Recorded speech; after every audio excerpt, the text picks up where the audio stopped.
There are now reports that Ron Klain is on his way out, that Biden is going to have a new chief of staff, that they're basically just throwing up their hands and saying, we have no idea what to do at this point.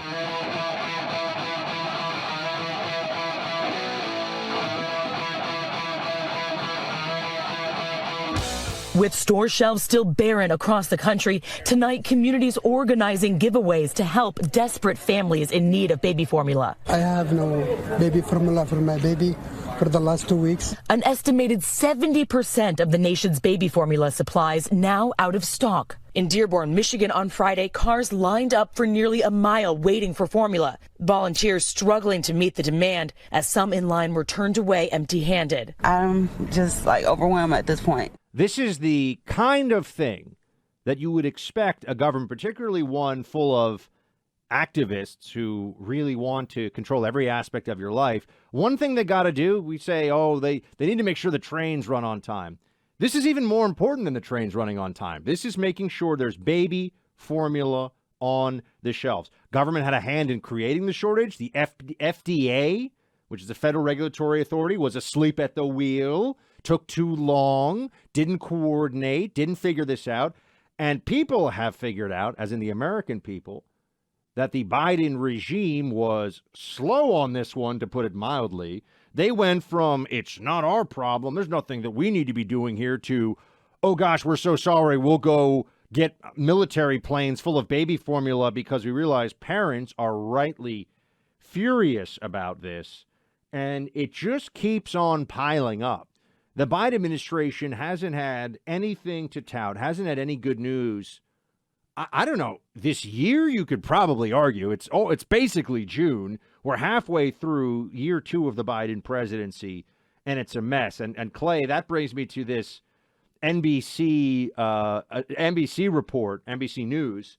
And remember, NBC News, it's 1 second they're telling you a little politics, and then it's, great summer kale salads, and it's, look at this video of a baby seal that we found somewhere. I mean, it's, really, it's not for in-depth news consumers, to put it mildly. It's kind of just the casual news consumer.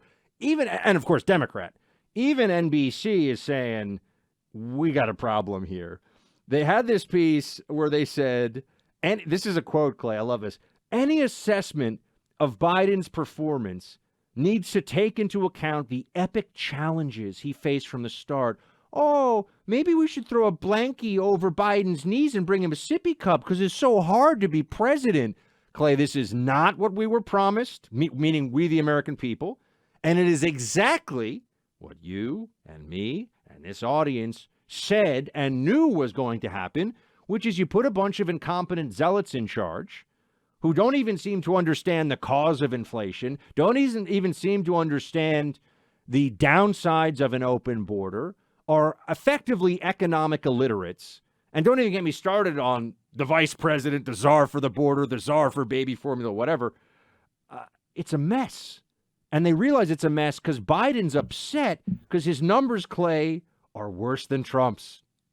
Yeah, that's a big part of the story. Another big part of the story is that Biden was furious at his own White House for allowing the baby formula shortage to emerge, right? And I think this is one of those situations where it's hard. You know this, Buck. When you are inside of the White House, it's hard to know what's going on in the larger country.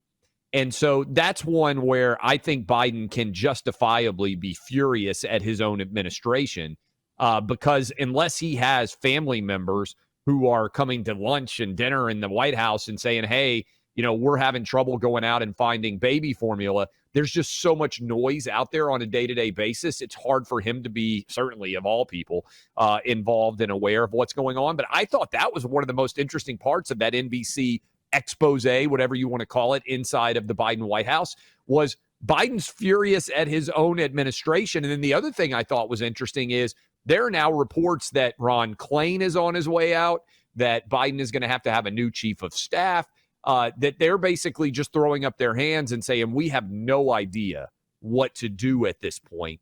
And that entire article just furthered what I think the national consensus is of an administration that is completely lost. I also liked the article is pretty devastating, folks. It's supposed to be an explanation, and it takes just the notion of Biden had all these challenges when he came into office. They're trying to message and massage the message, if you will, because the numbers are terrible. Biden is also upset.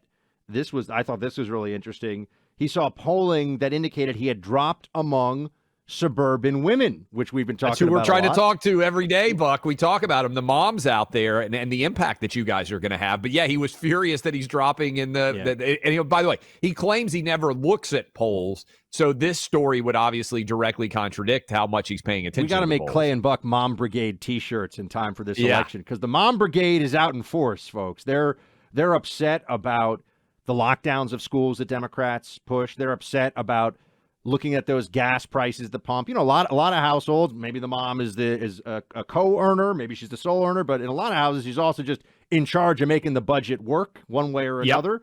So she's driving the kids around a lot of time, pumping the gas herself. Right. You know, the minivan mom brigade out there. I mean, taking the kids to camps, taking the kids to school, being obligated and responsible for all these trips all over a city. And here's so Biden's taken note of the fact that suburban women are turning on him, which is a nightmare. I mean, the only thing scarier for Democrats than that is losses in the African-American community politically, right? If they start seeing that drop down dramatically, then they know it's all over for them.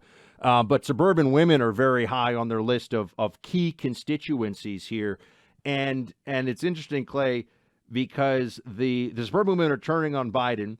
Biden is turning on his own staff. He's upset that they are having to do cleanup on aisle Biden every five minutes. So his claim is apparently to his staff, stop contradicting what I say. I'm Amtrak Joe, and meanwhile, some of us are sitting here, no, Joe, they're trying to prevent like a nuclear war from breaking out because you say something stupid about Russia or whatever. And for the moms, they're looking at this all, Clay, and they're saying, what am I getting in this bargain of the Biden regime? Price of gas way up, price of food way up, harder to pay my mortgage. And the Democrats and their media are all in on drag queen story hour for my 8-year-old at the local library. It's not working out so well for them. Yeah, and by the way, in reading that NBC article, Buck, I can't believe that it's not getting more attention.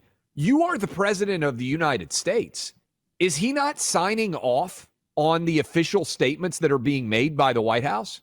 Because it specifically talks about that speech where he says, go get them at the end, or sorry, not the State of the Union, but he said something like, we my God, he's got to go, or whatever he said at the end of the speech about Putin and the Ukraine situation.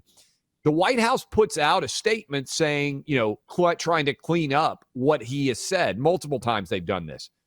Is Biden so out of commission in the White House that they are putting out statements from the White House that he's not even seeing?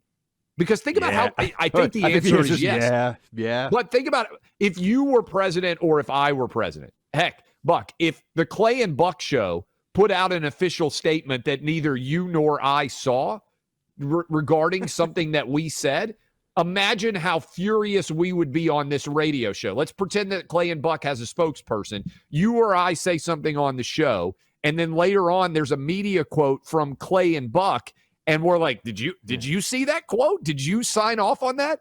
The fact that Biden is even able to have a White House that disrespects him to such a degree that he's not even signing off on official White House statements about his own comments it raises the question of who the actual president is. I think there's also probably a scramble going on behind the scenes right now to get the Democrat playbook here is going to be, in terms of personnel, White House staffing, who can we bring in from the Obama administration to take senior roles? Now, there's already talk of Susan Rice possibly being chief of staff. They're going to try to bring... It's going to be a black woman. Let's just cut to the noise. It's going to be a black woman, Buck, because Joe Biden is going to say this is the first black woman to ever be a chief of staff, and that identity politics arena is the only thing he knows how to do at this point. And here's the problem with just going back to the Obama administration personnel, shall we say. And your point about the identity politics...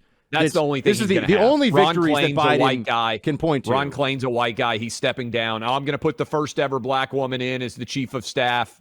This is a huge deal. Like, he doesn't have any regard for talent. It's all about optics. But I'm not sure at this stage that some of the bigger names, I don't know if some of the former Obama administration personnel who have now, gotten all happy with the book deals and the contributorships and sitting on the boards of companies, you want to go join? You're going to join this after a midterm wipeout? You're going to try to join this administration?